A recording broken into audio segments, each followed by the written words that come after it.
Cheque bounce case रद्द हो जाएगा अगर कोर्ट ने डायरेक्ट सम्मन भेज दिया तो, ऐसा है जजमेंट कह रहा है। जजमेंट अभी का 27 फरवरी 2026 का है, लेकिन डायरेक्ट सम्मन भेज दिया तो कौन सा उल्लंघन कर दिया, तो उल्लंघन इस जजमेंट के अंदर स्पेशली बताया कि कोर्ट ने डायरेक्ट सम्मन भेज दिया तो वो उल्लंघन है। लेकिन कब उल्लंघन, हम आपको शॉर्ट में बता देता हूं। देखिए इस जजमेंट के अंदर स्पेशली बता दिया कोई किसी भी कोर्ट के अंदर अगर चेक बाउंस केस आया है और कोर्ट ने सामने वाली पार्टी को अगर सम्मन भेज दिया पेश होने के लिए, वो भी बिना जांच किए मामले की, तो यहां पे जरूरी क्या है, यहां पे पहले जांच करना जरूरी है कि जो चेक बाउंस केस डाला गया है उसमें कितना दम है, कितनी उसके अंदर सच्चाई है। वो जांच कोर्ट खुद भी कर सकती है, किसी अधिकारी से भी करवा सकती है। लेकिन बिना जांच करवाए अगर सामने वाली पार्टी को सम्मन भेज दिया कि मेरी कोर्ट में आओ और इसका जो है रिप्लाई करो कि आपने ऐसा क्यों किया, तो वो मामला जो है वो रद्द होने के लायक है जी, बिना जांच अगर कोर्ट ने ऐसा किया है तो। लेकिन ये बात जो है, इसका उल्लंघन जो माना गया है वो माना गया 202 का, सीआरपीसी 202 का इसके अंदर उल्लंघन माना है जजमेंट के अंदर। जो नया कानून है, नए कानून के अंदर धारा बन गई है 225।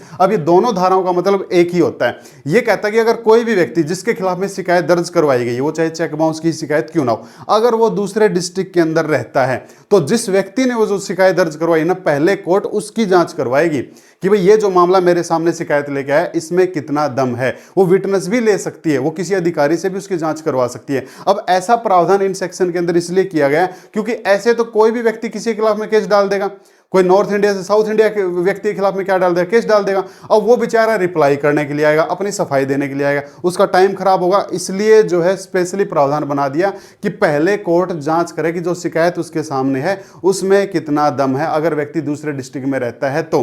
और अपनी जांच कंप्लीट होने के बाद फिर सामने वाली पार्टी क्या करें, सम्मन दे के बुलाए। लेकिन बिना जांच किए अगर किसी को सम्मन कर दिया तो उल्लंघन हो गया सीआरपीसी सेक्शन 2 और बीएनएसएस का सेक्शन 225 का उल्लंघन हो गया। और इसके अंदर यही हुआ था, कोर्ट ने क्या किया, डायरेक्ट सम्मन भेज दिया कि भाई साहब मेरे सामने पेश हो जाओ, और वो व्यक्ति दूसरे डिस्ट्रिक्ट में रहता था। अब पूरा जजमेंट में, यानी कि मैं थोड़ा आपको केस बता देता हूं जो मेन इसके अंदर है, फिर हम देखते हैं कि क्या कोर्ट ने क्यों और कैसे डिसीजन लिया।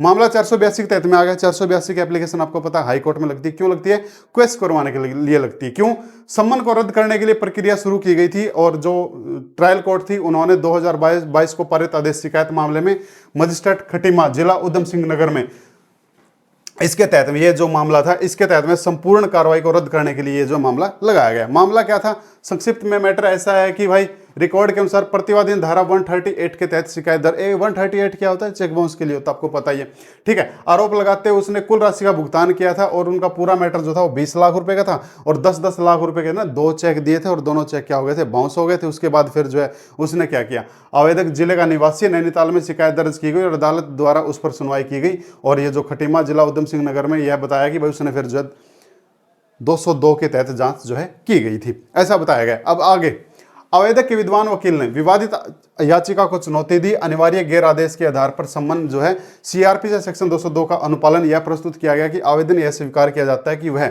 नैनीताल जिले का निवासी है, जबकि शिकायत खटीमा दूसरे जिले में जो है न्यायालय में दायर किया गया है। इन परिस्थितियों में मजिस्ट्रेट विधिवत रूप से सुनवाई स्थगित करने के लिए बाध्य था, यानी कि उसके पास ऑप्शन था कि पहले वो जांच करवाए सीआरपीसी 202 के तहत में, लेकिन 2022 के आदेश को देखने से ऐसा कोई संकेत नहीं मिला है। तो हाई कोर्ट कह रहा है कि जो हमने आदेश देखा है उस आदेश में ऐसा कोई रिकॉर्ड नहीं मिला कि उसने पर्सनली कोई जांच करवाई थी, उसने डायरेक्ट सम्मन जो है भेज दिए थे। ऐसा करने का आदेश अवैध और अस्थिर हो गया है। तो वो जो आदेश था ट्रायल कोर्ट का वो क्या हो गया, अवैध हो गया। आगे यह भी कहा गया कि विवादित आदेश यांत्रिक है और गैर मौखिक है और न्यायिक प्रक्रिया किसी भी अनुप्रयोग का खुलासा नहीं करता है। ध्यान रखें, अभियुक्त को तलब करना एक गंभीर मामला होने के कारण मजिस्ट्रेट कुछ रेलेवेंट आधारों पर अपनी संतुष्टि दर्ज करना आवश्यक था, विशेष रूप से तब आरोपी क्षेत्रीय सीमा से बाहर रहता हो। तब अगर कोई भी व्यक्ति जिले से बाहर रहता है तो पहले उसकी जांच करवाए, डायरेक्ट उसको तलब करने के लिए सम्मन जो है नहीं भेज सकता है मजिस्ट्रेट, ऐसा बताया गया। अब हम हाई कोर्ट का डिसीजन देख लेते हैं, इन्होंने क्या डिसीजन लिया है। देखो अब बातें आ गई हाई कोर्ट की। रिकॉर्ड में मौजूद सामग्री से यह निर्वाद है कि आवेदक वह नैनीताल जिले का निवासी है, जबकि शिकायत दर्ज की गई थी अतिरिक्त जो खतीमा जिला था उधम सिंह वहां, और सीआरपीसी 202 का परंतु लागू होगा। जो सीआरपीसी में स्पष्ट रूप से यह अनिवार्य है कि प्रक्रिया जारी करने से पहले मजिस्ट्रेट को उसे स्थगित कर देना चाहिए, या तो स्वयं जांच करनी चाहिए या फिर उसके लिए कोई और निर्धारित जो है उद्देश्य जांच करने या निर्देश आगे बढ़ाने के लिए आधार मौजूद हैं, यानी कि या फिर किसी और से जांच करवानी चाहिए।